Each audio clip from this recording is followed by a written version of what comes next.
Maine finds national anti-gay marriage group $50K, demands donor list. Maine's ethics panel on Wednesday fined a national anti-gay marriage group more than $50,000 and ordered it to reveal the donors who backed its efforts to repeal the state's gay marriage law. The Maine Commission on Governmental, Ethics and Election Practices found that the National Organization for Marriage violated campaign finance laws by failing to properly register as a ballot question committee and file financial reports in a 2009 referendum that struck down gay marriage. Same-sex unions were legalized by voters in 2012. The commission also ruled that the organization must file a campaign finance report, which would force it to disclose the names of its donors. The National Organization for Marriage has fought for years to keep its donor list secret, saying doing so would put its contributors at risk for harassment and intimidation. A lawyer for the organization vowed to appeal the Ethics Commission's decision in state court, and members of the panel said they expect litigation to continue for at least a year. Under Maine law, groups must register if they raise or spend more than $5,000 to influence a statewide ballot question.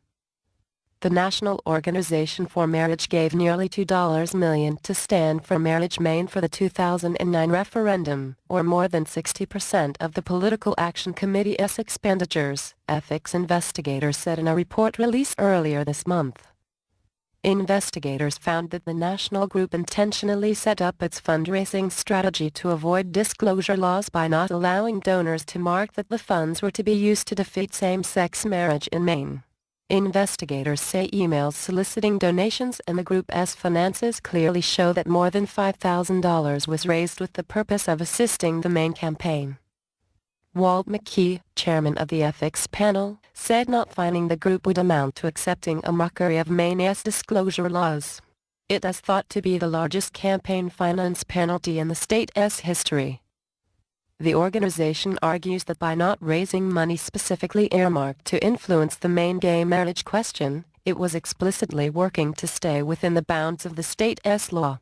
It says that disclosing names will chill future donations. "We didn't create a scheme, we tried to follow the law," Brian Brown, president of the Washington, D.C.-based organization, told the four-member panel on Wednesday. Brown, who served as executive director of the National Organization for Marriage in 2009, was one of three members of the committee that led the Stand for Marriage Maine PAC. Commissioners said his dual role and the fact that the national group controlled a majority of the PAC's funds was problematic for its argument that the funds weren't raised to influence the Maine campaign. The group says that it is being targeted because of its stance on gay marriage and that groups on the other side of the issue, such as the Human Rights Campaign, followed the same guidelines. State investigators said that its examination of the National Organization for Marriage actions was brought by a specific complaint and that the organization could have sought a similar investigation into the Human Rights Campaign.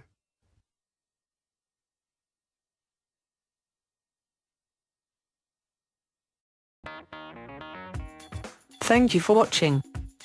Please subscribe to us on YouTube, Facebook and Twitter. You can visit us on www.therealthingmean.webs.com.